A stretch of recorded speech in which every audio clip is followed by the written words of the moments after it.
ಆಮೇಲೆ ಒಂದು ಗಾದಿ ಮಾತು ಮುಂಚೆಯಿಂದನೂ ಇದ್ದಿದ್ದು, ಅಲ್ಲಿ ಧಾರವಾಡದಲ್ಲಿ ಎಲ್ಲಾದರೂ ನಿಂತು ಕಲ್ಲು ಬಿಸಾಕಿದ್ರೆ ಇಲ್ಲ ಅದು ಒಂದು ಸಾಹಿತಿ ಮನೆಗೋ ಅಥವಾ ಒಬ್ಬ ಸಂಗೀತಗಾರನ ಮನೆಗೋ ಬೀಳುತ್ತೆ ಅಂತ. ಸೊ ಅದು ನಿಜ ಇತ್ತು.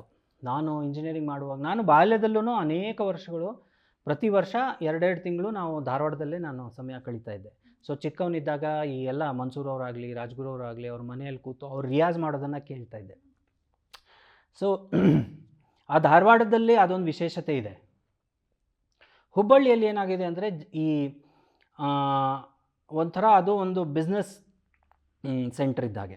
ಸೊ ದೊಡ್ಡ ದೊಡ್ಡ ಕಾರ್ಯಕ್ರಮಗಳು, ಟಿಕೆಟೆಡ್ ಶೋಸು, ಆ ಥರದ ಕಾರ್ಯಕ್ರಮಗಳು ಹುಬ್ಬಳ್ಳಿಯಲ್ಲಿ ಜಾಸ್ತಿ ನಡೀತವೆ. ಅಲ್ಲಿಯೂ ಕಲಾವಿದರಿದ್ದಾರೆ, ಅಲ್ಲಿಯೂ ಕಲೆಯ ವಾತಾವರಣ ಇದೆ.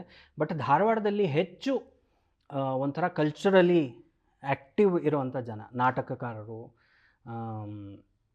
ಸಾಹಿತಿಗಳು, ಸಂಗೀತಗಾರರು ಇವರೆಲ್ಲರೂ.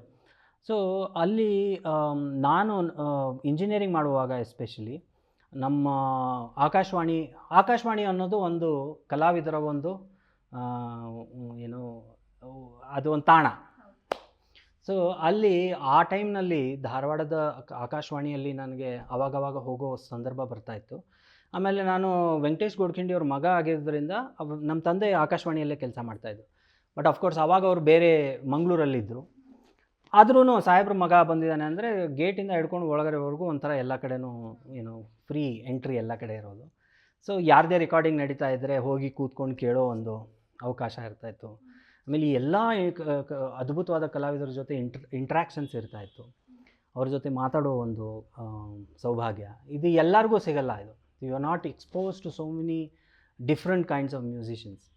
ಆಮೇಲೆ ನಮ್ಮದೇ ಆದ ಒಂದು ಗ್ರೂಪ್ ಕೂಡ ಇತ್ತು.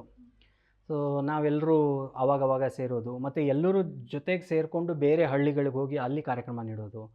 ಆಮೇಲೆ ಯಾರಾದರೂ ದೊಡ್ಡ ದೊಡ್ಡ ವಿದ್ವಾಂಸರು ಹತ್ತಿರದ ಯಾವುದಾದ್ರೂ ಹಳ್ಳಿಗೆ ಕಾರ್ಯಕ್ರಮ ನೀಡೋದಕ್ಕೆ ಬಂದಿದ್ದರೆ, ಅಥವಾ ಕುಂದಗೋಳ ಅಂತ ಇತ್ತು, ಅಲ್ಲಿ ಸವಾಯಿ ಗಂಧರ್ವ ಸಂಗೀತ ಸಮ್ಮೇಳನ ಅಂತ ನಡೀತಾ ಇದೆ. ಗಂಗೂಬಾಯಿ ಹಾನ್ಗಲ್ ಅವರು ಸ್ವತಃ ಅವರ ಗುರುಗಳ ಹೆಸರಿನಲ್ಲಿ ನಡೆಸುವಂಥ ಒಂದು ಕಾರ್ಯಕ್ರಮ ಅದು. ಸಣ್ಣ ಚಿಕ್ಕ ಹಳ್ಳಿ ಕುಂದಗೋಳ, ಬಟ್ ಅಲ್ಲಿ ಎಲ್ಲ ವಿಶ್ವವಿಖ್ಯಾತ ಕಲಾವಿದರು ಬಂದು ಕಾರ್ಯಕ್ರಮ ನೀಡ್ತಾಯಿದ್ರು. ಸೊ ಅಲ್ಲಿ ಹೋಗಿ ಕಾರ್ಯಕ್ರಮಗಳನ್ನ ಕೇಳೋದು, ಕೇಳಿ ಕಲಿಯೋದು, ಕದಿಯೋದು, ಇದನ್ನೆಲ್ಲ ಮಾಡ್ತಾಯಿದ್ವಿ. ಅಂದರೆ ಅವ್ರ ಸಂಗೀತವನ್ನು ಕದಿಯೋದು. ಏನಾದರೂ ಒಂದು ಇಷ್ಟ ಆಯಿತಾ ಅದನ್ನು ಆವಾಗ ನಾವು ಹೆಚ್ಚು ಟೇಪ್ ರೆಕಾರ್ಡರ್ ಇಟ್ಕೊಂಡು ಒಂದು ರೆಕಾರ್ಡ್ ಮಾಡೋದು, ಅದ್ರ ಕಡೆ ಗಮನ ಇರ್ತಾ ಇರಲಿಲ್ಲ. ಆದಷ್ಟು ಲೈವ್ ಹಾಗೇ ಸ್ಟೋರ್ ಮಾಡ್ಕೊಳ್ಳೋದು.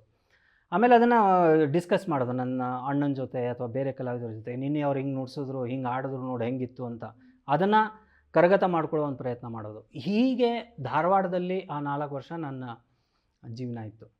ಮತ್ತು as it is there was a flip side also. ಇಲ್ಲಿ ಇಂಜಿನಿಯರಿಂಗ್ ಬಂದ ತಕ್ಷಣ ಅಲ್ಲೊಂದು gang ಇರ್ತಾಯಿದ್ರು.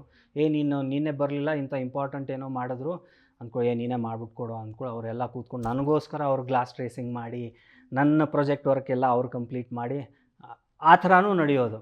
So I had a very dual life actually.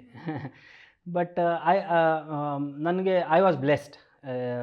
ಅಲ್ಲೂ ಕೂಡ ಅದ್ಭುತವಾದ ಕಲಾವಿದರು ನನ್ನ ಮಿತ್ರರಾಗಿದ್ದರು. ನನ್ನ ಇಂಜಿನಿಯರಿಂಗ್ ಕ್ಲಾಸ್ಮೇಟ್ಸ್ ಕೂಡ ದೇ ಸಪೋರ್ಟೆಡ್ ಮೀ.